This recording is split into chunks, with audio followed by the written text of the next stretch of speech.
Hi, Kevin. Thanks for watching. This is just a quick look at how Google views and ranks your website in the search results.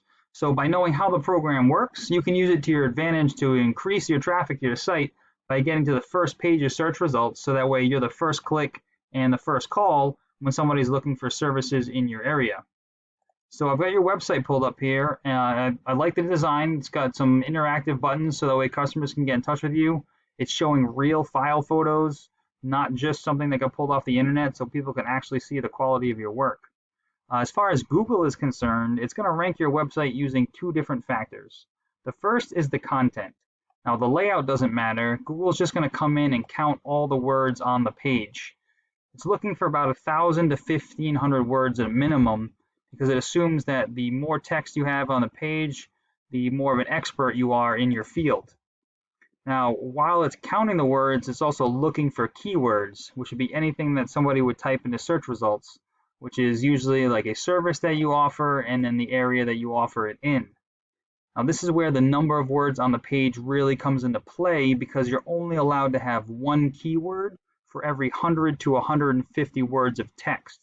So if we want to be able to get searchable for more keywords, we're going to have to add some more text to the page. That way we can fit those in. The second way that Google ranks your website is what's called the authority, which is basically a popularity contest. Now, to build this authority, Google is looking for two different things. One is what's called a citation. That's any time that your business name, address, and phone number are listed in a directory, such as Yelp, Yellow Pages, Better Business Bureau, things like that.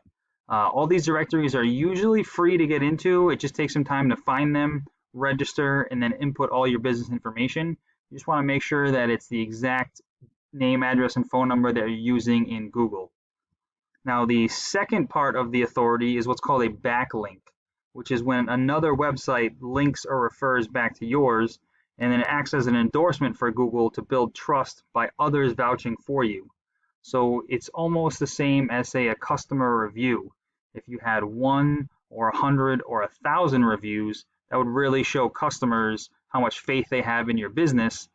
Google is doing the same thing, except it's using other websites to refer back to yours to build that authority. So to see how this determines where your website ranks, I'll go back to the search results. I did 3 separate ones because you do pretty much a large area. So I did Boston, then I did Rhode Island, and then I did New Hampshire. So the first thing that's going to pop up in any search is what's called the map pack. This is a pretty important section to try to get into because statistically speaking, about half or 40% of people will actually click on one of these 3 businesses just because it's at the top of the page. So in order to get in here, you need to fill out your Google business profile, which is actually inside the Google Maps app. So you can do it right from your smartphone. When you're filling this out, you want to fill out as many fields as possible, like the services you offer, your service area, and even your hours of operation. Then you want to continuously add photos of jobs that are geotagged inside of your service area.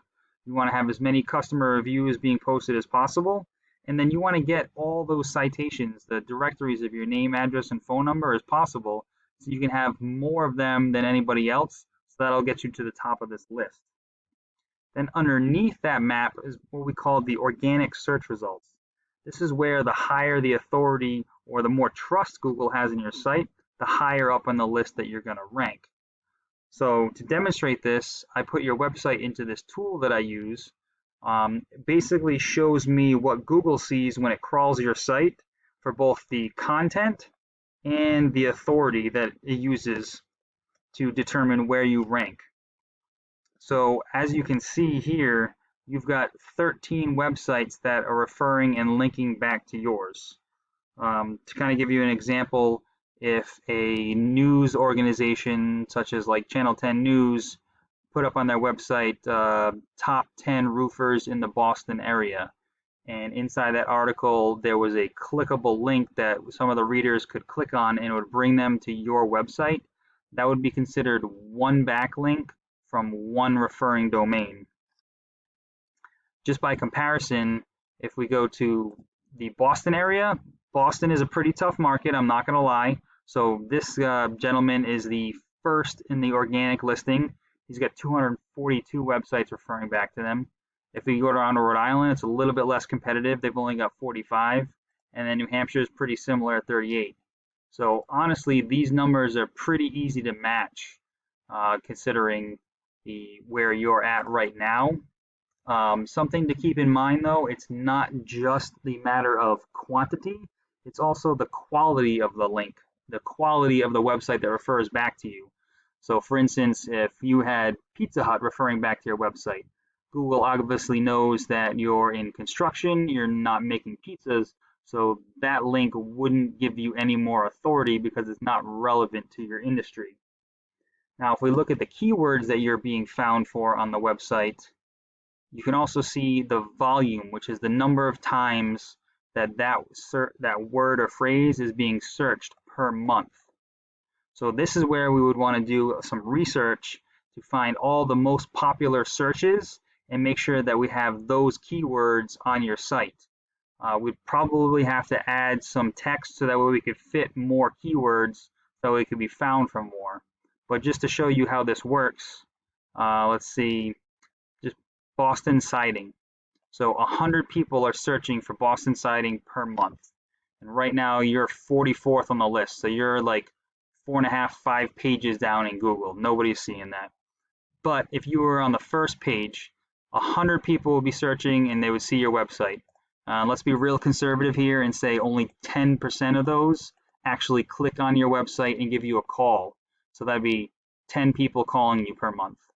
And let's be even more conservative and say only like a third of those actually get a job and pay you for some siding work. So that'd be somewhere in the neighborhood of 3 to 4 jobs per month. Now, obviously every job is a little bit different, so I don't know what the profit margin is, but if you've got 3 or 4 jobs coming in just for one keyword, if we can get that for multiple keywords, a lot of the high volume search keywords that are relative to the work that you do, that can definitely generate a whole lot more business and revenue for your website and for your business as a whole. Now, I know I just went through a whole lot of information, but I hope it was helpful to show you how you can scale your website so you can get on the first page. Please feel free to reach out if you have any questions or if you'd like some further detail on anything that I went through. Also, we could talk about your goals and I could do some research to find out what it would take for you to reach those. I do always love getting feedback as well to find out if information like this is useful for you, so please let me know what your thoughts are. Thanks, and I look forward to speaking with you.